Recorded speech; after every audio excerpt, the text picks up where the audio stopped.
What is up, 40 fam, and welcome back to the channel, guys. We're back with the Netherlands beyond Amsterdam, and I know this one was just recommended to me yesterday, but I know y'all been telling me, hey, it's more than just Amsterdam, and all the cities are pretty much similar. They had some things might be in this place, some things might be in that place.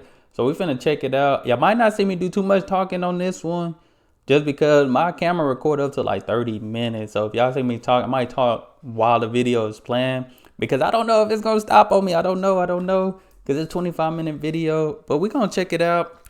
We're gonna jump right into it. Like I said, hey, leave your comments below. I'm gonna be talking, might be during the video, so my camera won't go out on me, because I don't know if it goes beyond the 30 minutes. But I appreciate y'all for sending down the request. Hit that subscribe button, send down your recommendations. Follow me on social media up there. Jump into it. Hi, I'm Rick Steves, back with more of the best of Europe. The people here claim if you stand on a chair, you can see all across their country. This is the best of the Netherlands. Thanks for joining us.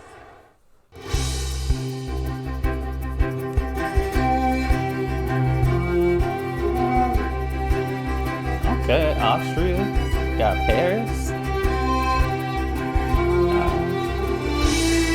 Tuscany.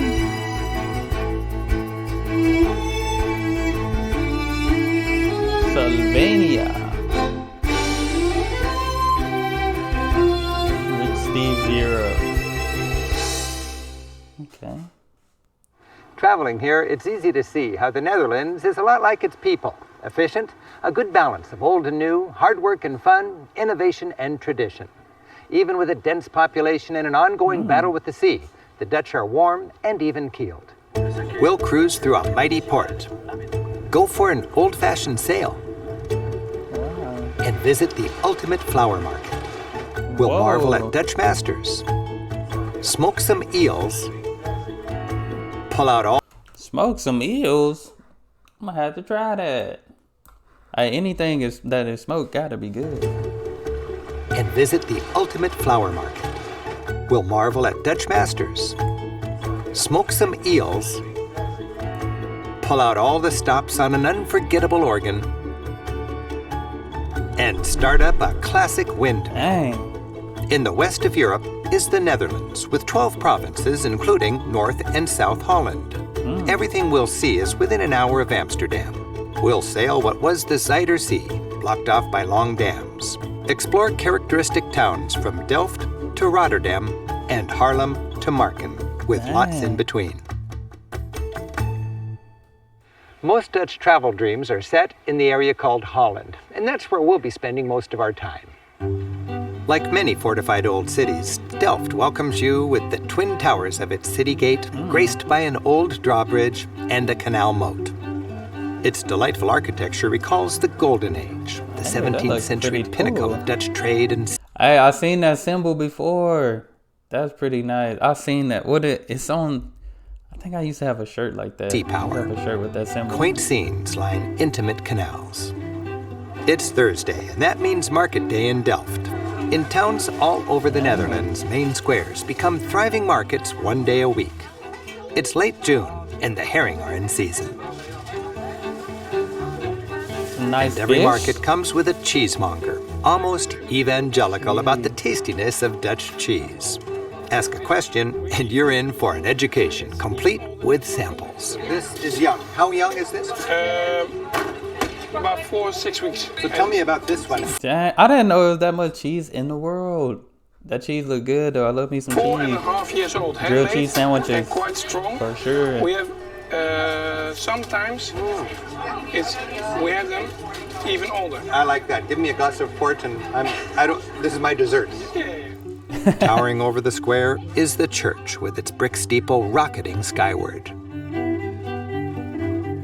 And facing that, overseeing the town's commerce as it has for nearly 1,000 years, is the City Hall. Much of the Netherlands is built on soggy land. The City Hall, with its heavy stone jail, was built on the most solid land in town. The leaning church just down the canal, not so much. The town's historic canals both drained the land and provided a transportation network for barges. Today, the old barges are retired. Many are permanently moored. Hey, definitely perspectives are different because I seen a video with the canals and it was lit up. And then you got, different people have different perspectives. So that's in front of cafes and restaurants for outdoor dining. Over the centuries, these little canals shipped out countless barge loads of the town's famed earthenware. Delftware is famous all around the world. Royal Delft, the oldest surviving workshop established back in the 1600s, welcomes visitors to drop in and see how it's made. Visitors to the factory follow the process. First, the liquid clay is poured into plaster molds. When dry, it's removed and the seams are smoothed off. Wow. Then it's baked. And then lovingly painted by hand. Oh, that takes A I know that takes a mesmerizing lot of scene, work. unchanged for centuries. After being glazed to fix the paint, it's baked a second time, during which the paint turns blue. That's the secret of Royal Delft Blue since 1653. The finished product? This highly valued earthenware. Rooms of historic Delftware show off this art. This table setting is laid out as if it was the home of a wealthy person here in Delft. The Netherlands is small, smaller than West Virginia, and the most densely populated country in Europe. Most of the country is below sea level, reclaimed with great effort over many generations from the sea. That's why they like to say, God made the world, but the Dutch, we made Holland. This is polderland. Much of it once covered by the sea, it was encircled by dikes and dams and then drained. To pump out all that water, the Dutch used one of their leading natural resources, the wind. For centuries, the Dutch built windmills. Over 1,000 survive, and many still work. Man, I never seen a windmill in person. So I definitely, if I come down, I have to go straight and see a windmill. Some welcome visitors interested in a peek at the clever engine that powered the creation of this land. I'm standing on reclaimed land, 12 feet below sea level. The challenge for the Dutch, to keep this land dry by pumping water uphill. Many windmills used their wind power to turn an Archimedes screw like this, which by rotating in a tube, lifted water up and over the dike. To catch the desired amount of wind, millers, like expert sailors, know just how much to unfurl the sails or furl them back as necessary. Mills are built with sturdy oak timber frames to withstand the constant tension. These timbers have stood strong since the 1600s. Dang. When the direction of the wind shifts, the miller turns the cap of the building, which weighs many tons, to face the breeze. As he spins the winch, it all slides on these wooden roller bearings. Then, with a hefty chain, he anchors it in the correct spot. As the wooden cogs connect, wind I always just thought the wind did. I didn't know people actually operated these things. becomes clean power. Archimedes' screw rotates, and the water spirals up. Huh. The Dutch had Pretty long cool. eyed what was the vast inland Zeiter Sea as a source of new land. This 18-mile-long dam was built as one of many steps in turning that sea into farmland.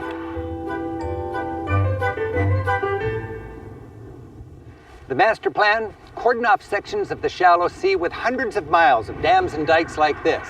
Then, by draining each section dry, piece by piece, build a bigger country. These fields were once the bottom of that wide open sea. Gradually, land was reclaimed, and today the Netherlands is Look at that twice the green size it was grass. 400 years ago. Because of this reclamation, what had been fishing villages on little islands, like Schokland, are now high and dry mounds rising above fertile farmland. Behind this sturdy stone and wood seawall, this tiny community once harvested the sea. In its day, this cannon warned visitors of a high tide.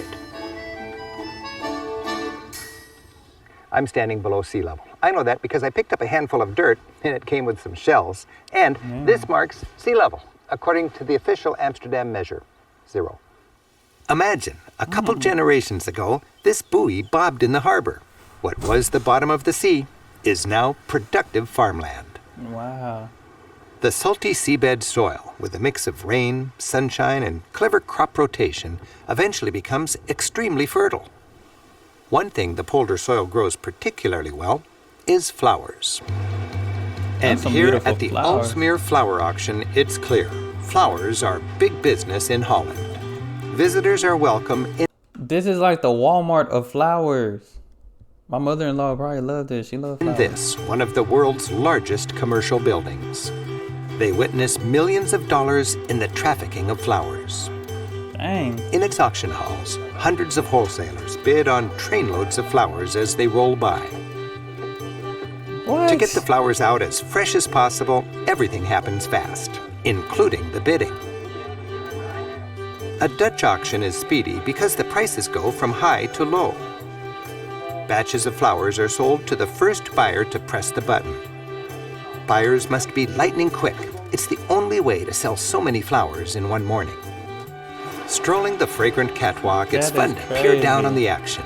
They boast that fresh flowers go from cutting in the fields to flower shops anywhere in Europe within 24 hours. Workers scramble to get each buyer's purchase. I ain't never seen something like that. A flower shop? This look like the Walmart of flowers.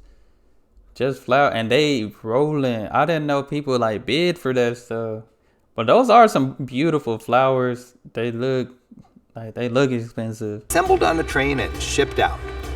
The Dutch are the world's leading flower exporters. 80% of these flowers are going abroad.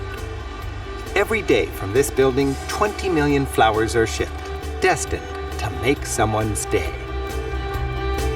Dang. The industrious heritage of the Dutch people is evident in its many historic cities. Haarlem is a Dutch master's kind of town. Hey, there go Haarlem. Hey, y'all telling me about that. Y'all like, hey, this is where New York got their Haarlem from. With plenty of 17th century architecture. The town gate, no longer needed as part of its fortification, welcomes all into a delightful old town. Haarlem's Market Square, traffic-free since the 1960s, has been the town's focal point for centuries. The herring stand is a standard feature of small town squares throughout Holland. Hello. Hi. Is it herring time now, or at least fresh? It's fresh. It's not herring season, so it's In the summertime, great. it's good. Yeah, summertimes. So what are my options? The options outside of Amsterdam, they grab it from the tail.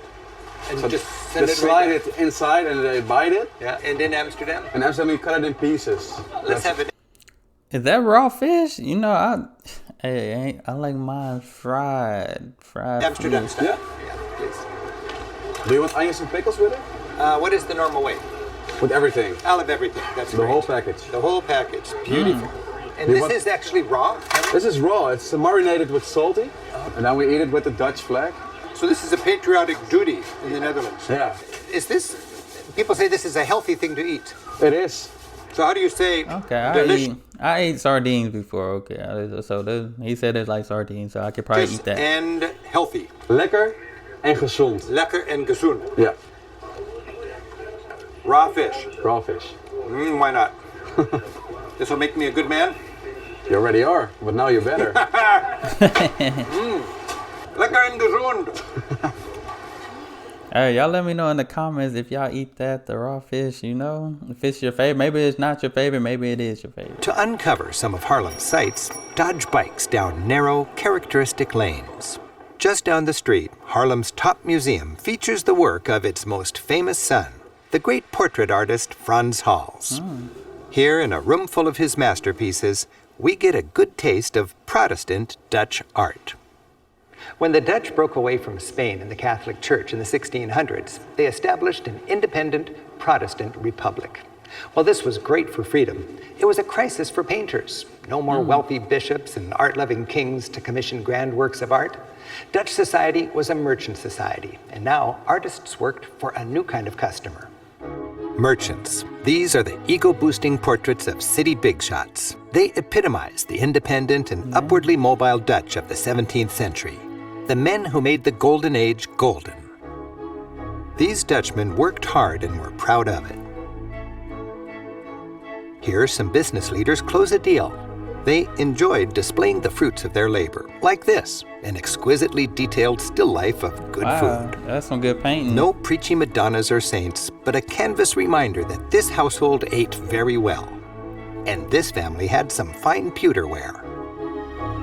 In this woman's portrait, her elegant dress and jewelry are painted with as much care as her face.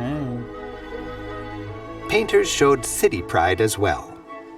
The centerpiece of most Dutch cities is the church.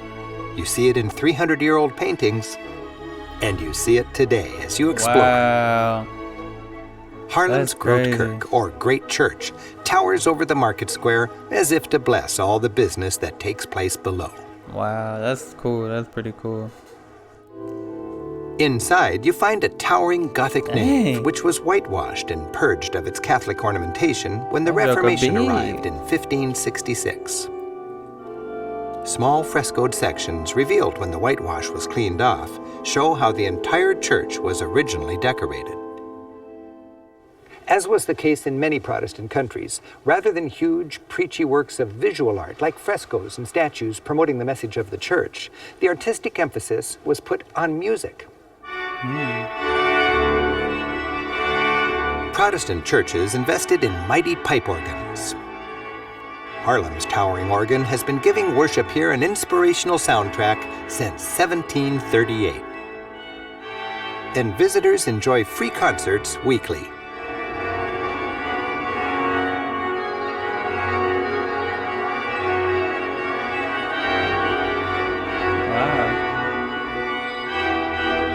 Is that the whole organ? It's that big? That thing is huge. Dang.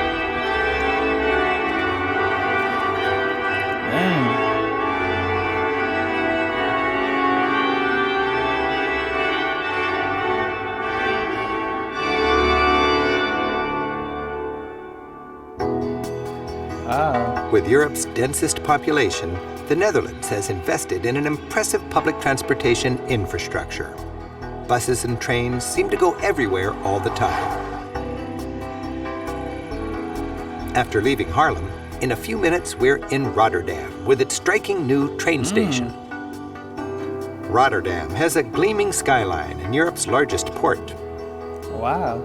It's a reminder of the Dutch knack for international trade.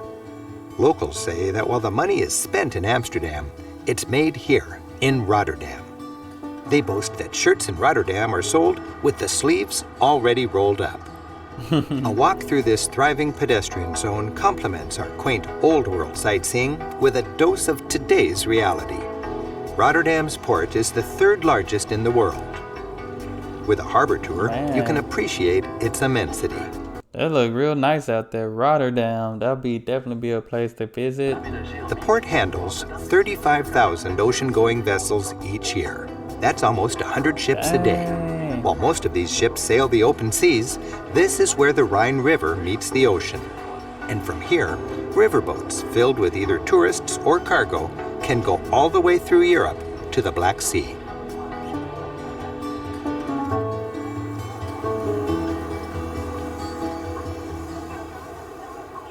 Back in the 17th century, the Dutch East India Company, which did business in ports all around the world, was, in a way, the first great multinational corporation. Today, the Dutch, with little in the way of natural resources, still make their serious money in trade. They remain among the world's great shippers. After mighty Rotterdam, the tiny but historic port of Hoorn, a couple hours to the north, seems quaint. But in its day, it was one of 6 trading cities that joined forces to create the Dutch East India Company. It evokes a rich history from its once formidable harbor to its main square. Overlooking the square is the Westfries Museum, which takes you vividly back to Holland's golden age. Stepping into the venerable building, which dates from the 1600s, the floor creaks. Its planks were salvaged from centuries-old trading ships, which likely sailed all the way to the Spice Islands on the far side of the world. Here you feel the pride and the power of the Dutch when they dominated world trade and brutally capitalized on their far-flung colonial empire. Pondering group portraits above the mantel, you can imagine the influence and the wealth of these tycoons. Here they're portrayed as if they control the globe. In a way, they did. And much of that was because of the value of the spices they imported. With the bland cuisine of Europe back then, you can imagine the demand for these new exotic spices. You could spice up both your food and your life with peppercorns, cloves, and cinnamon. And nutmeg was so valuable, it was said a bag of these could buy a house in 17th century Holland. What? Exploring Holland, we're struck by the big skies, fertile fields, and flat land.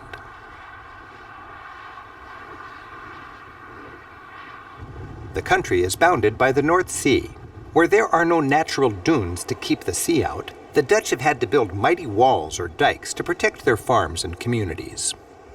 Roughly half the people and half the land here in the Netherlands are below sea level. And for 700 years, the Dutch have developed their expertise at keeping this country dry. It's a constant battle. And now with climate change and rising sea levels a reality, the work is that much harder and more expensive. Even with impressive dikes already in place, the Dutch are moving mountains of sand and mud to fortify their dikes and protect their next generation. Famous for both their frugality and their foresight, the Dutch are investing billions of euros as climate change makes its costly impact felt on sea level communities here and around the globe. Wow. And flood protection requires more than massive dikes. Man, I bet they stay busy because it's a lot of water, especially if mostly everything is below sea level. Where the big river meets the sea, the Maasland storm surge barrier is an amazing engineering project. When necessary, its two arms, each as long as the Eiffel Tower is high, are swung together to create a barrier. This stops a storm surge from flooding the Rotterdam Delta where 1 million people live. Low-lying American cities are importing Dutch expertise as they too face the reality of the future. Along with their role as protectors of the Netherlands, some of the dikes and sand dunes that make the North Sea coast are playgrounds as well. Nice. And ever since the industrial age kicked into gear, local workers have come here for their R&R. Okay. At the seaside resort of Scheveningen. Okay, Scheveningen. Okay, that looked pretty nice. It kind of looked like how it is like in California, like at the beaches and stuff, like Venice Beach and all those That things. Dutch love of life is cranked way up. Rather than fight the sea, here people play in it. And for over a century, Dutch holiday goers have enjoyed this promenade. With the comfort of knowing Dutch engineers are keeping the sea at bay, my favorite days in Holland are spent below sea level, in its quaint and picturesque corners. Here you can experience the landscape of Holland as it was back in the 17th century. Nice. Exploring villages that seem to be built on both land and water, you get a sense for what life must have been like for the Dutch centuries ago. In the town of Enkhuizen is the Zeiter Sea Museum. While the modern world threatens traditional ways of Dutch life, this creative museum strives to keep them alive for future generations to appreciate. Its sprawling layout allows visitors to travel through both time and culture. In one corner, people are living as if still in a remote fishing village back in 1905. Exploring the park, you enjoy intimate slices of life from Old Holland. The coopers artfully make their barrels watertight.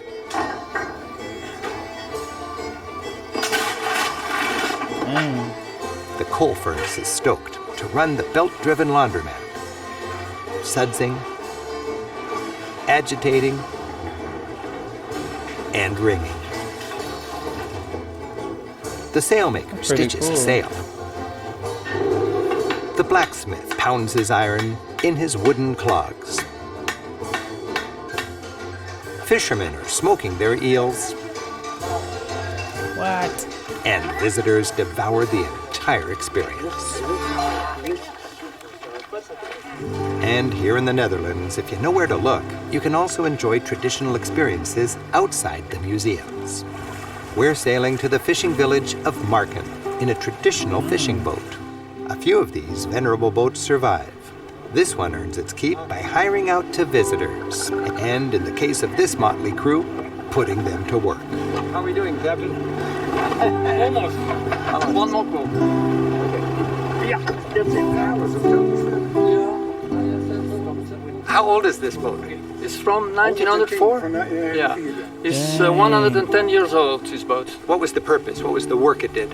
The purpose That's some pretty strong wood they got since 1904. is a fishing boat. It's a working boat. They just did fishing with it, nothing else. Now back then this was saltwater, right? It was salt water because there was no dike in the north, so it was salt water. So they fished on herring, anchovies. How many people would work on the boat when it went out? Well, they were with one skipper and one mate, so they actually did it with two people. Just two?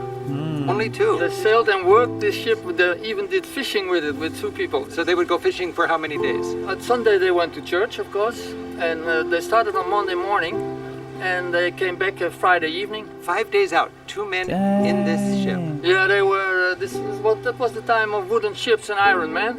Wooden ships and iron men. Those were the days. Yeah. Dang, I couldn't have did it. Couldn't make it. Markham welcomes visitors with its charming harbor.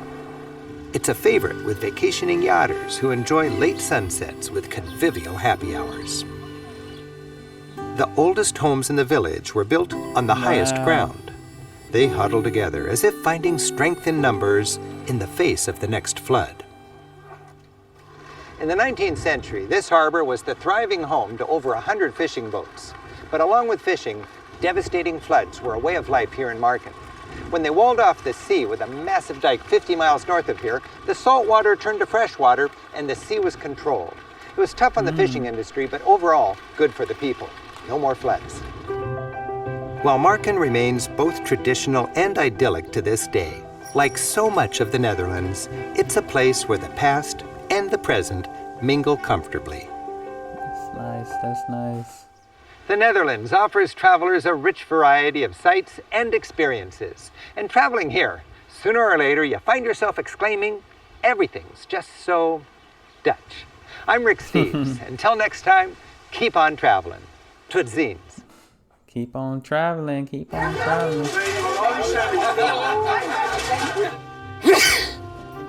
Oh, these like bloopers and stuff. Hey, I like that video. Man, that gave a lot of information. And just to see the other towns in the Netherlands, man, it's beautiful out there. It's really beautiful out there. The flowers stuck out to me. That boat that was still sailing, that stuck out. But overall, I mean, they didn't mention too much about like the bikes and stuff. But, I already, I got my information on that. But it's just beautiful to see other things that goes down and goes on in the Netherlands. Shout out to the Dutch. Hey, beautiful, beautiful country. Hey, definitely, man, one day, definitely got to come visit. I like that video. That was very, very nice. I'm going to have to check out more from this guy because he gives some good information. He went everywhere. And the canoeing, I never canoed before, but I would canoe what they did because they looked like if I fell in, I could swim. I could swim in there. But overall, definitely a great video. If y'all have to see the original video, go watch that. Over my reaction, but I enjoyed it. Hope you guys did as well. That's all I have for this video. Make sure y'all hit that subscribe button. Send down your recommendations. Don't forget to follow me on social media. Hey, y'all be blessed, be the best, and be you. I'm out.